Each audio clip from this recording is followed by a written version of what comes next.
सिकाउनु पर्दैन अरे हो मलाई पनि हो जस्तै लाग्यो एउटा कम्पिटिसन रहेछ त्यहाँ एउटा चौतारामा एउटा बोको बाँधेको रहेछ त्यहाँ जो पनि आउँछ भारी बिसाउँछ बिहोस भएर ढल्छ जो पनि आउँछ भारी बिसाउँछ बिहोस भएर ढल्छ किन बिहोस भएर ढलेका रहेछन् भनेको त बोको गनाएको पो रहेछ अनि अर्का दिन चाहिँ अर्को मान्छे आएछ अरे ल म चाहिँ बिहोस भएर ढल्दिनँ भन्दै आएछ अरे अनि ल है त भनेर त्यसलाई कम्पिटिसन गर्न दिएको त बोको पो बिहोस भएर ढलेछ अरे किन बोको बिहोस भएर ढल्यो भनेको त त्यो मान्छे धेर गनाएर पो बोको ढलेछ बिहोस भएर कुकुरमा कुट्टाबे ढुक्कुर मजरीमा भुत्ला दिनैभरि बाजी तैले भरे एक्लै सुत्ला के लाग्छ तिमीलाई छोड्दैमा म मर्छु के तिमी अक्सिजन हो र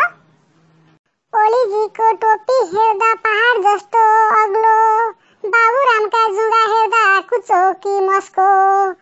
जङ्गल बसी च्याउ खाएको अहिले आयो जसको साथीले सबै साथीलाई म एक दिन धुलो चटाउँछु भन्थ्यो कसरी चटाउने रहेछ धुलो भनेर बाटो हेरिराखेका थियौँ उ त बसको ड्राइभर भएको रहेछ अनि पो सबैलाई धुलो चटाउने भएको रहेछ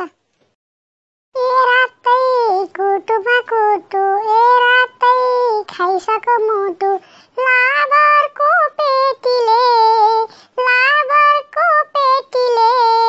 मलाई छोडेर जाइ जान्छन् नक्कली केटीले कालो कपाल बुलबुले आँखा सन्तोली र धुर्मुसको झलको अर्कोचोटि चुनावै आउँदा धुर्मुसेलाई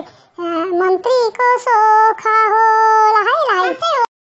हिस्ट्रीले देशको चरित्र बताउँछ अनि ब्राउजर हिस्ट्रीले मान्छेको चरित्र बताउँछ सानोमा आमाले कुनै केटीको नजर नलागोस् भनेर लगाइदिएको कालो टिकाको नतिजा अहिलेसम्म पनि भोगिरहनु परिरहेको छ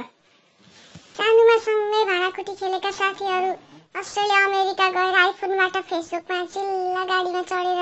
घुमेको फोटो हालिरहेछन् यहाँ आफू भने नोकियाबाट नाइस पिक्चर भन्दै कमेन्ट गर्नु परेछ तेरीमा ढोक्ने मैले अस्ति पल्लो घरको अङ्कल आन्टीलाई गएर भन्दै कि मसँग झगडा पर्दा मैले काम बिगार्दा किन मेरो बुबा आमालाई गाली गर्नुहुन्छ जे भन्नु छ मलाई भन्नु अङ्कल आन्टी भनेको अनि उहाँहरूले त अरे लाठी टिभी बिग्रियो भने टिभीलाई होइन कम्पनीलाई गाली गर्छन् के अरे पो हेर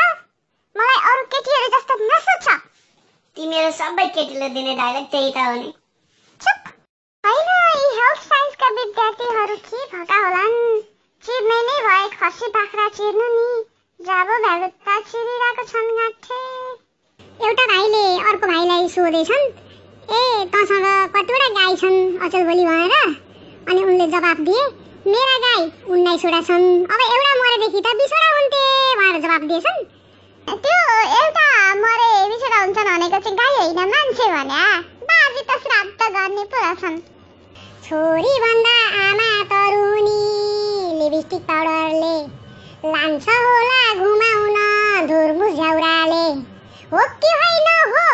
होइन भनेको अस्ति म इन्जिनियरिङ कलेजमा फर्म भर्न गएकी थिएँ पाले दाइलाई कस्तो छ कलेज भनेर सोधेको छ दाइले एकदम सही छ बहिनी मैले पनि यही कलेजबाट इन्जिनियरिङ गरेको पो भन्नुभयो एउटा स्कुलको बाहिरपट्टि लेखिएको थियो 2 सन्तान ईश्वरको वरदान त्यही स्कुलको भित्रपट्टि लेखेको रहेछ 3वटा नानी बाबु भर्ना गर्नुस् हामी एउटा निशुल्क पढाइ दिने छौं अब 2टा बच्चा जन्माउने कि 3वटा सोच्दा सोच्दै हिजो त्यसै उज्यालो भयो